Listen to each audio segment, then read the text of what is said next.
আমাদের সমাজে অনেকে বলে পীরের ছেলে পীর। না, পীরের ছেলে পীর না, পীরের ছেলে যোগ্যতার বলে পীর। কথা বুঝে আসছে?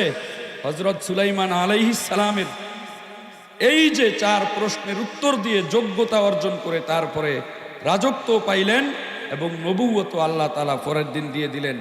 সে তার পরের দিনই দাউদ আলাইহিস সালামের ইন্তেকাল হয়ে গেল। ওয়া আতাইনা দাউদা ওয়া সুলাইমানা ইলমা,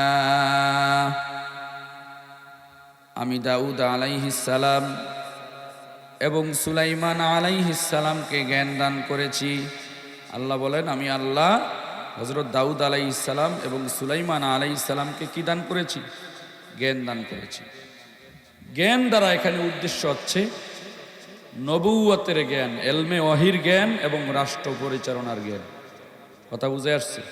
হযরত দাউদ আলাইহিস সালাম নবীও ছিলেন এবং বাদশাও ছিলেন। হযরত দাউদ আলাইহিস সালামের সন্তান হচ্ছেন হযরত সুলাইমান আলাইহিস সালাম। তাফসীরের কিতাবের ভিতরে লেখেন, হযরত দাউদ আলাইহিস সালামের কোন মুফাসসির বলেন 17 জন সন্তান ছিলেন। কতজন? 17 জন। আবার কেউ কেউ বলেন 19 জন, আবার কেউ কেউ বলেন 27 জন। তো যেহেতু কায়দা আছে খায়রুল উমুরি আওসাতুহা, এজন্য আমরা 17 নিলাম না, 21, 27 নিলাম না, মধ্যম 19 জন নিলাম। এই দাউদ আলাইহিস সালামের 19 জন সন্তানের মধ্য থেকে একজন সন্তানের নাম হচ্ছে হযরত সুলাইমান আলাইহিস সালাম, ছোট সন্তানের নাম। তো আল্লাহ বলেন, আমি দাউদ আলাইহিস সালাম এবং হযরত সুলাইমান আলাইহিস সালামকে জ্ঞান দান করেছি। তারপরে তারা কি করলেন? তারা বললেন, ওয়াকাল আলহামদুলিল্লাহিল্লাযী ফাদ্দালানা আলা কাসীরিম মিন ইবাদিহিল মুমিনিন। এই জ্ঞান দান করার পর দুজন বললেন, আলহামদুলিল্লাহ, সমস্ত প্রশংসা কার জন্য? ওই মহান স্রষ্টার জন্য, আল্লাযী ফাদ্দালানা আলা কাসীরিম মিন ইবাদিহিল মুমিনিন, যেই মহান আল্লাহ তাআলা তার লক্ষ লক্ষ কোটি কোটি মাখলুকাতের ভিতরে আমাদেরকে শ্রেষ্ঠত্ব দান করেছেন। সুবহানাল্লাহ। এই পৃথিবী 4 জন ব্যক্তি পুরা পৃথিবী শাসন করেছিলেন। 2 জন কাফের, 2 জন ইমানদার। কাফের 2 জনের একজনের নাম হচ্ছে নমরুদ, আরেকজনের নাম হচ্ছে বখতেনসার। আর মুসলমান 2 জনের ভিতরে একজনের নাম হচ্ছে যুলকারনাইন, আরেকজনের নাম হচ্ছে হযরতে সুলাইমান আলাইহিস সালাম। তো এই দুজনকে আল্লাহ তাআলা জ্ঞান দান করার পর আল্লাহ তাআলার শুকরিয়া আদায় করলেন। আল্লাহ তাআলা পরের আয়াতের ভিতরে বলেন, ওয়ারিসা সুলাইমানু দাউদা, হযরত সুলাইমান আলাইহিস সালাম দাউদ আলাইহিস সালামের উত্তরাধিকারী হলেন। এখন কিসের উত্তরাধিকারী হলেন? আমাদের সমাজে তো উত্তরাধিকারী হয় বাবা মা মারা গেলে, টাকা পয়সা ধন সম্পদের, না? আল্লাহর রাসূল বলেন, ইন্নাল উলামা ওয়ারাসাতুল আম্বিয়া,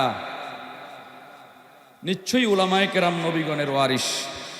ওয়া ইন্নাল আম্বিয়া লাম ইউআররিসু দিনারান ওয়ালা দিরহামা, আর নবীরা টাকা পয়সা ধন দৌলতের উত্তরাধিকারী বানান না। কিসের উত্তরাধিকারী বানান?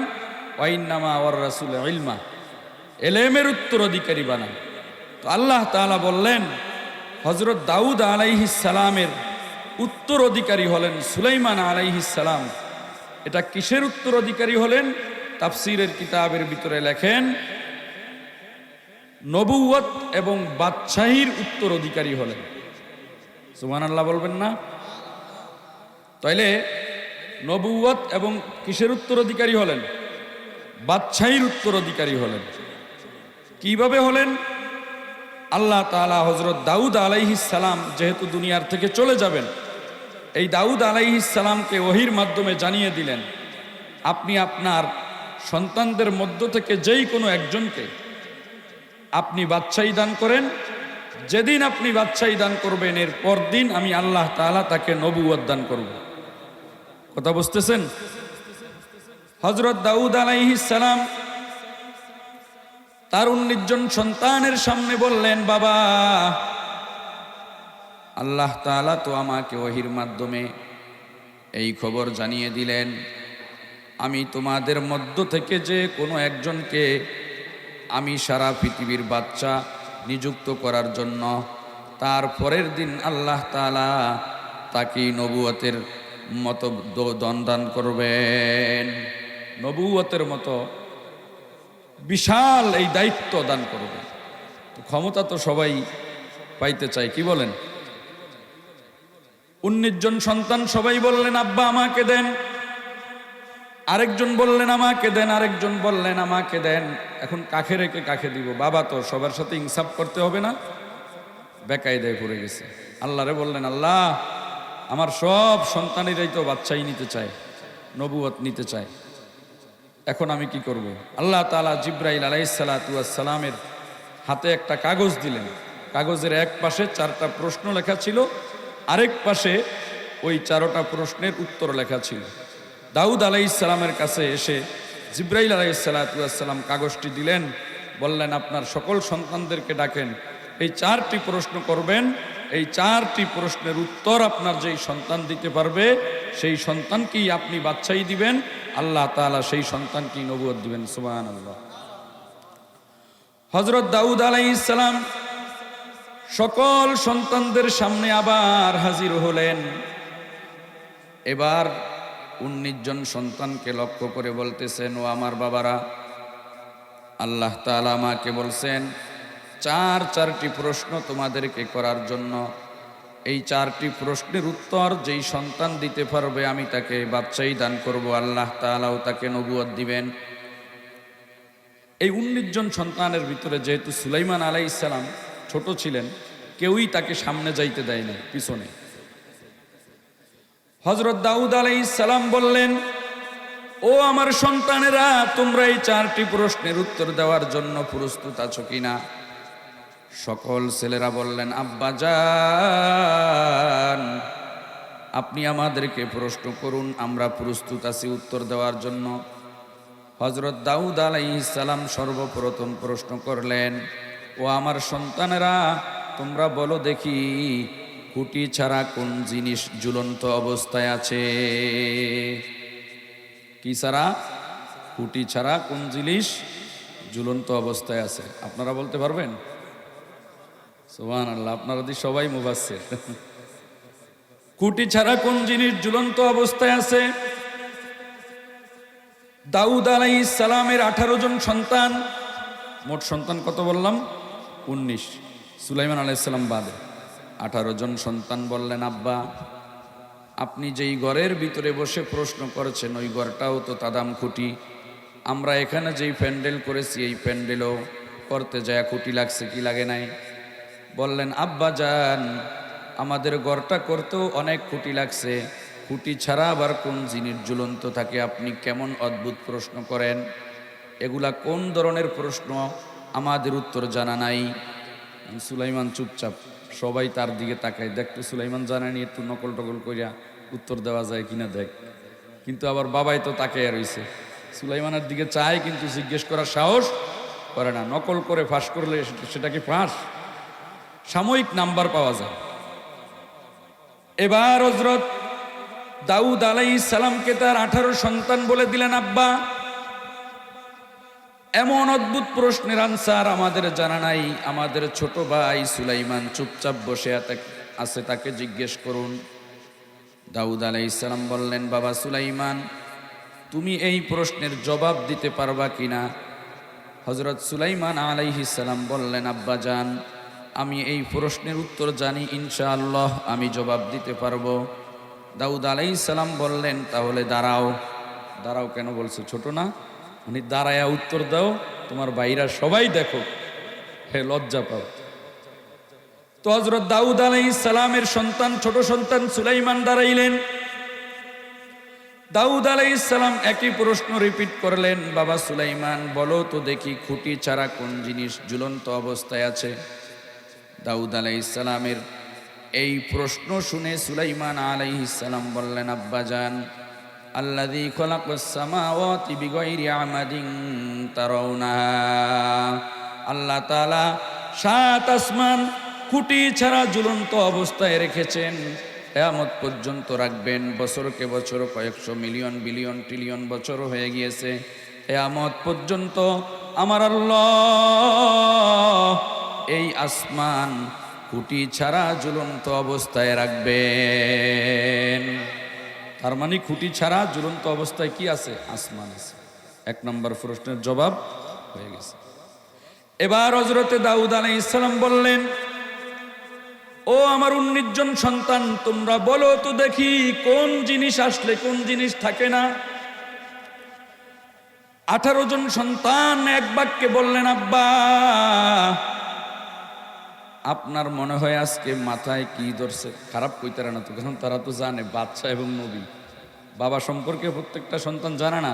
বলে আপনার মাথা দিয়ে আজকে কেমন কেমন মনে হয়, এলো বাতারি কথা বলতেছেন। এগুলো তো জীবনে শুনি নাই, শোনা মাত্র মাথা ঘুরে যায়, চক্কর মারে।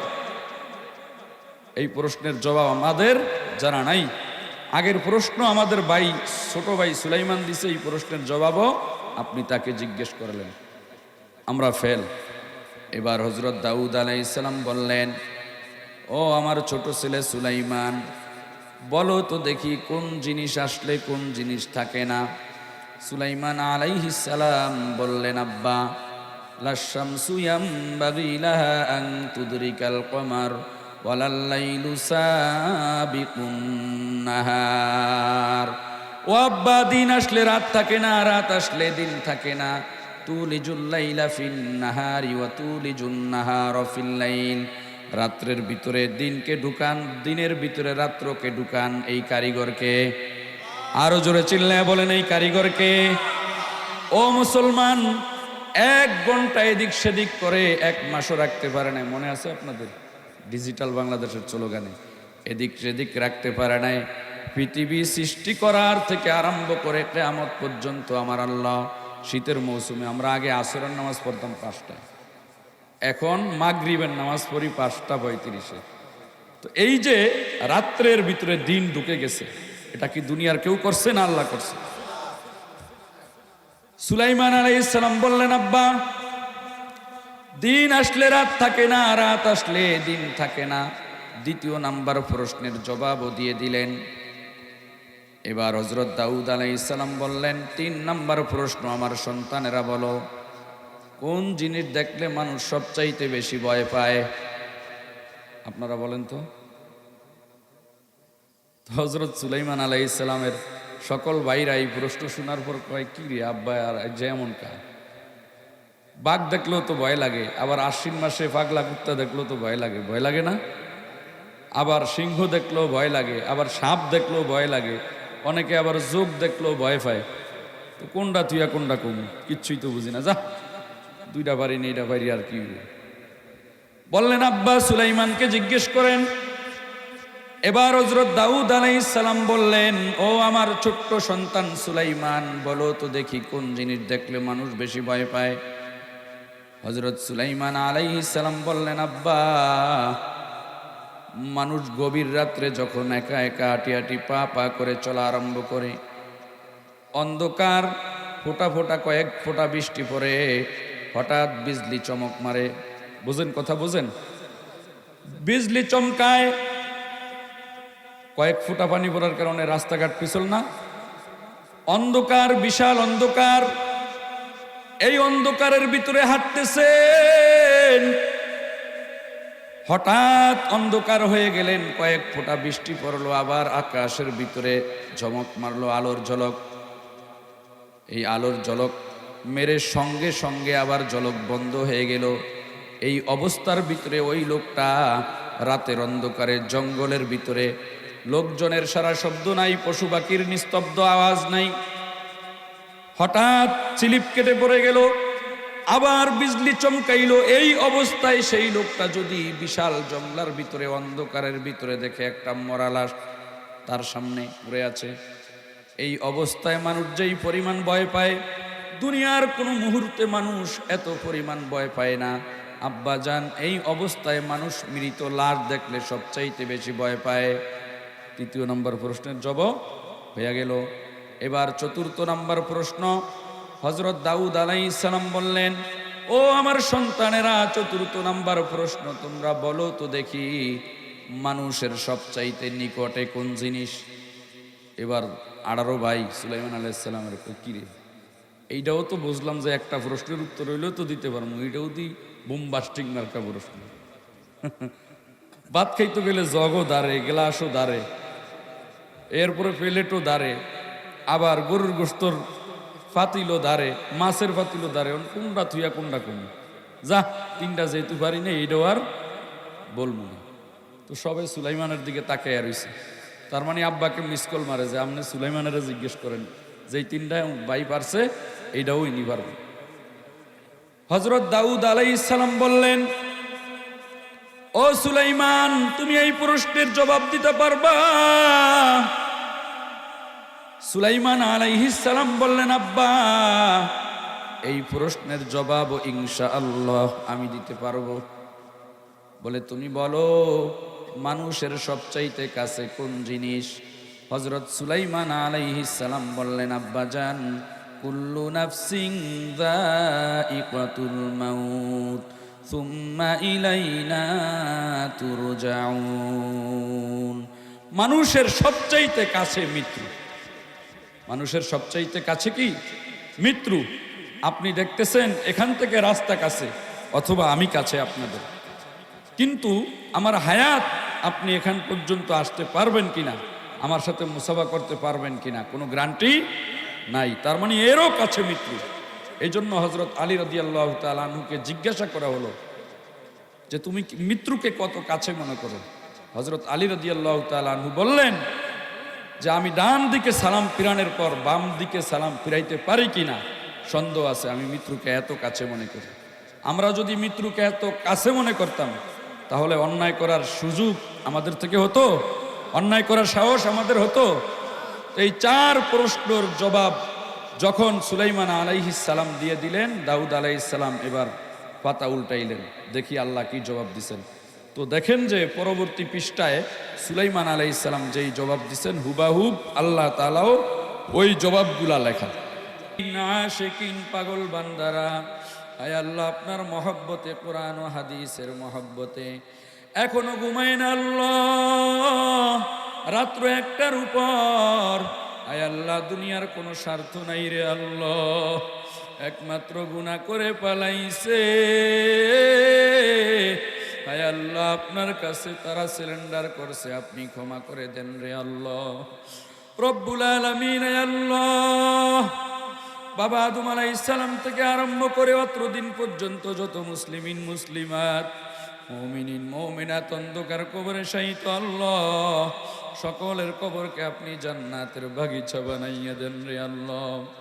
আয় আল্লাহ তাআলা, মাইকের আওয়াজ যত দূর যায়, আয় আল্লাহ তাআলা, অত্র এরিয়ার ভিতরে যত মানুষের কানে মাইকের আওয়াজ যায়, আজকের দিনের পর আপনি সবাইকে আবেদা জাকেরা শাকেরা আম্মাজানদেরকে বানাইয়া দিয়েন। আয় আল্লাহ, পুরুষদেরকে 5 ওয়াক্ত নামাজি বানাইয়া দেন।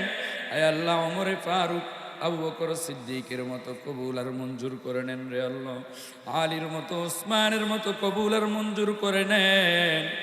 আয় আল্লাহ তাআলা, রব্বুল আলামিন, কোরআনের মহব্বতে এত রাত জাগ্রত তাইকা যেই সমস্ত যুবক ভাইয়েরা আল্লাহ বৃদ্ধ বাবাজির আলোচনা শুনলো, পর্দার অন্তরালের মা বোনের আলোচনা শুনলো, আল্লাহ প্রত্যেকটা কথার দ্বারা আপনি আমাদের অন্তরের ভিতরে হেদায়েতের আলো জ্বালাইয়া দেন। আয় আল্লাহ, যাদের উদ্যোগে মাহফিল হইছে, রব্বুল আলামিন, উক্ত মসজিদকে আপনি কবুল আর মঞ্জুর করে নেন। আয় আল্লাহ, এই মসজিদকে কুকসা থানার ভিতরে মডেল একটা মসজিদ হিসাবে কবুল আর মঞ্জুর করে নেন রে আল্লাহ। মসজিদের যত প্রয়োজন গায়েবী খাজানা থেকে মিটাইয়া দেন রে আল্লাহ। আয় আল্লাহ তাআলা, মসজিদের আন্ডারে একটা মাদ্রাসার ব্যবস্থা করে দেন রে আল্লাহ। আয় আল্লাহ তাআলা, এই মাহফিলকে কিয়ামত পর্যন্ত কবুল আর মঞ্জুর করেন। আগামীতে এই মাহফিল যেন 2 দিন বা 3 দিন হইতে পারে, সেই ব্যবস্থা করে দেন রে আল্লাহ। আয় আল্লাহ তাআলা, এই মাহফিলে বুদ্ধি, পরামর্শ, অর্থ শ্রম দিয়ে লাইট মাইক প্যান্ডেল দিয়ে যারা সহযোগিতা করেছে আল্লাহ, সকলের সহযোগিতাকে আপনি কবুল আর মঞ্জুর করে নেন রে আল্লাহ। আয় আল্লাহ তাআলা, আমার আগের বক্তা কালেকশন করেছে, আয় আল্লাহ কেউ 8,000, কেউ 6,000, কেউ 5,000, কেউ 2,000, 3,000, 500, 100 টাকা দান করেছে। মা বোনরাও দান করেছে, যুবকরাও দান করেছে, পুরুষরাও দান করেছে। আয় আল্লাহ, সকলের মনের খবর আপনি জানেন রে মালিক। প্রত্যেকের দানকে আপনি কবুল আর মঞ্জুর করে নেন।